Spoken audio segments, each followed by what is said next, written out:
I don't ever slow up, no I don't take shit. I got no love for the fakeness. If you wanna play tough and wanna hate this, I'll always show up.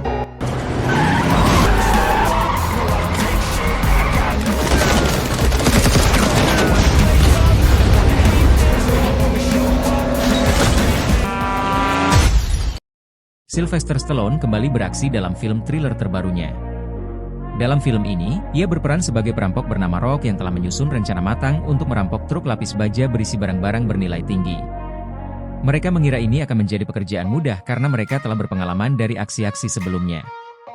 Namun, rencana mereka kali ini tak berjalan mulus karena pengendara truk yang merupakan ayah dan anak itu melakukan perlawanan yang tidak mereka sangka. Bagaimana aksi menegangkan dalam film ini? Mari kita lanjut ke pembahasan. Film diawali dengan memperlihatkan perkumpulan orang-orang pecandu alkohol yang membuat grup untuk saling berbagi cerita dan pengalaman mereka tentang bagaimana alkohol menghancurkan hidup mereka. Mereka bertekad untuk berhenti berurusan lagi dengan alkohol dan akan memperbaiki diri. Salah satu anggota grup itu yaitu seorang pria paruh baya bernama James. James merupakan seorang kurir yang mengantarkan paket dengan truk lapis baja. Setelah acara pertemuan dengan grupnya selesai, James dijemput oleh rekan kerjanya yang merupakan putranya sendiri yang bernama Casey untuk pergi menjemput paket yang akan mereka antarkan. Mereka pun sampai di tempat tujuan dan memuat barang yang akan diantarkan. Seseorang bernama Frank datang dan mengeluh karena mereka datang terlambat dan menanyakan apakah semua barangnya harus dicek ulang.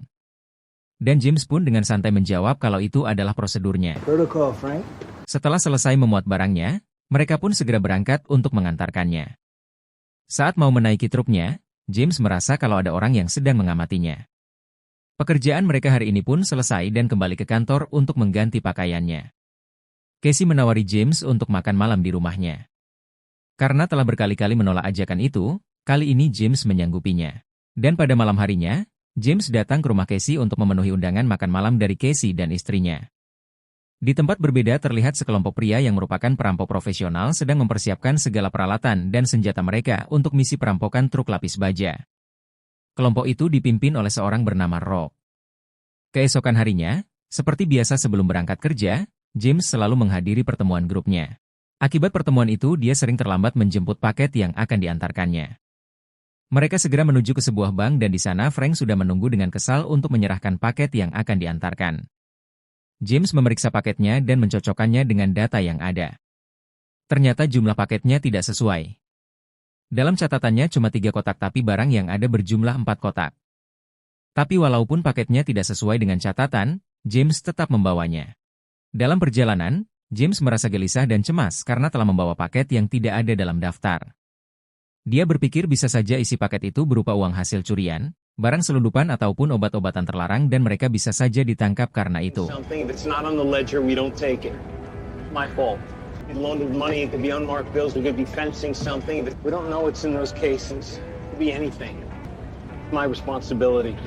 Beberapa saat kemudian, James melihat ada sebuah mobil yang sedang mengikutinya. Lalu tiba-tiba mobil itu menabrak truk James dari belakang.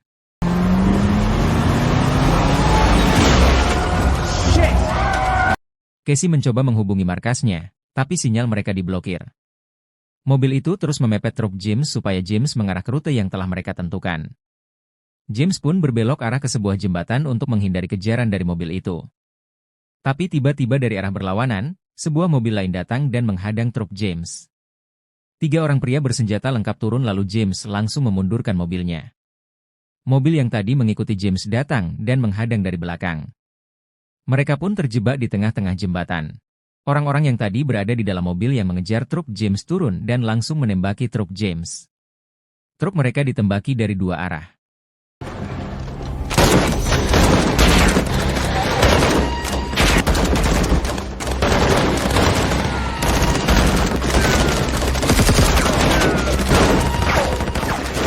Salah seorang anggota perampok itu menembakkan pelontar granat sehingga membuat truk James terguling.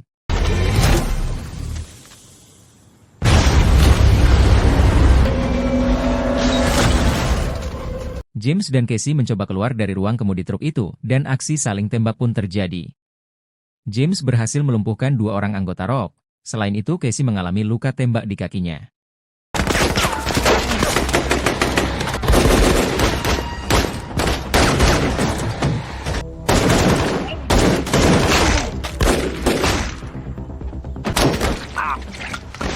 Untuk bertahan dari serangan itu, James kemudian membawa Casey masuk ke dalam kargo truk itu dan mencoba menghentikan pendarahan di kaki Casey.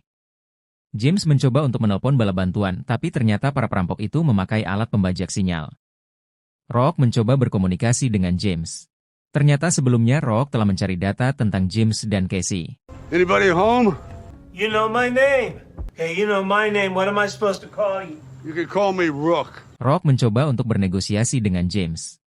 Rock mengatakan kalau mereka keluar dari truk sekarang, Rock dan anak buahnya akan mengantarkan Casey ke rumah sakit untuk mengobati lukanya.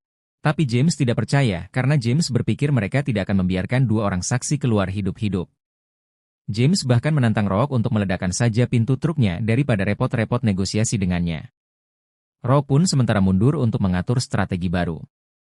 James merasa janggal dengan perampokan itu karena uang yang mereka bawa tidak begitu banyak untuk jadi target perampokan. James pun memeriksa semua kotak paket itu, dan ternyata di salah satu kotak itu terdapat emas dengan harga jutaan dolar. Emas itu milik kartel narkoba yang mungkin akan dikirim ke Meksiko.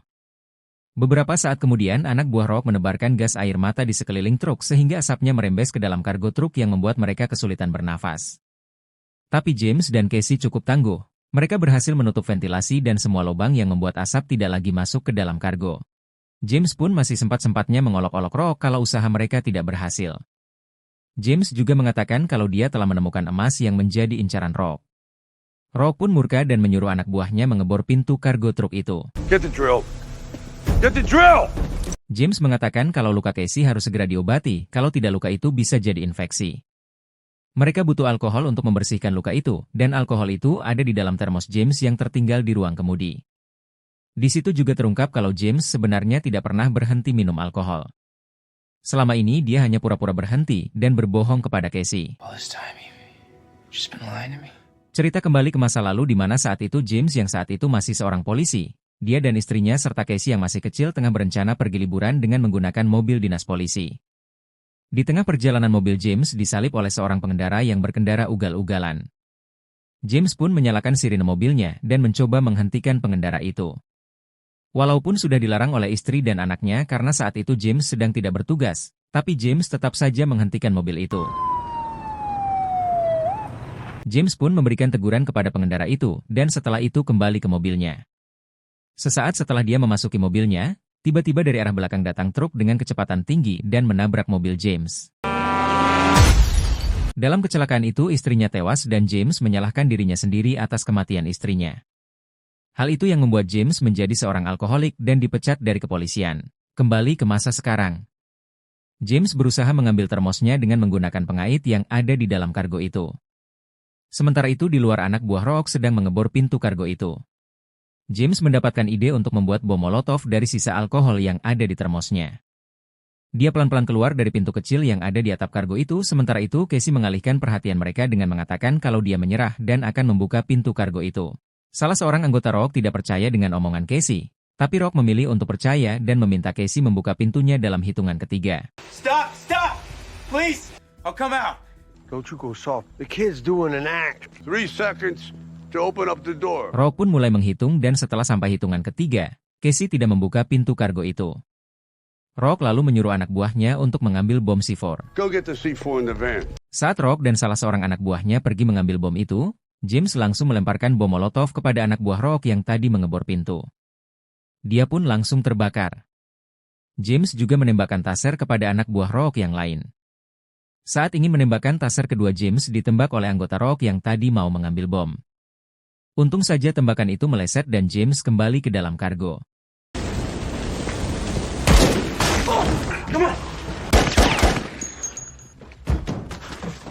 Anak buah Rock yang tadi terkena taser begitu kesal dan menembak membabi buta. Tapi aksinya dihentikan oleh si kurus dan terjadi pertikaian dalam tim Rock. Rock pun mencoba menengahi pertengkaran mereka. Situasi mereka sekarang seperti menemukan jalan buntu. Waktu pun terus berlalu dan sudah mencapai tengah hari.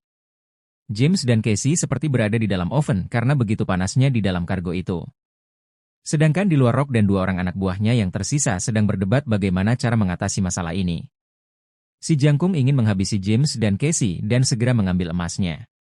Sedangkan Rock dan si kurus tidak mau menambah masalah dengan membunuh orang. Tiba-tiba si jangkung menembak Rock dan rekannya sendiri. Si jangkung kemudian mendorong truk James dengan mobilnya ke pinggir jembatan. Setelah itu dia menembakkan pelontar granat yang membuat truk James terjatuh ke sungai.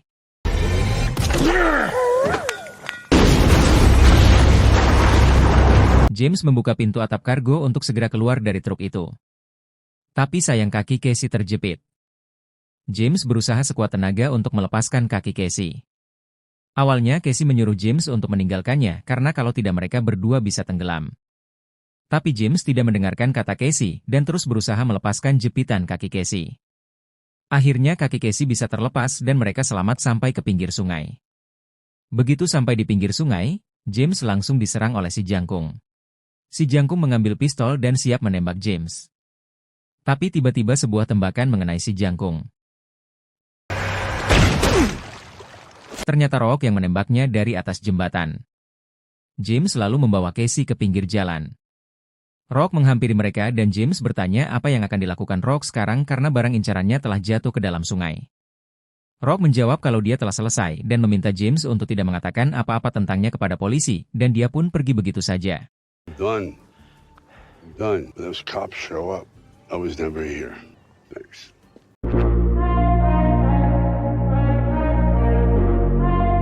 Dan plot twist di akhir cerita, ternyata Frank merupakan anggota komplotan Rock. Dialah yang memberikan semua informasi kepada Rock.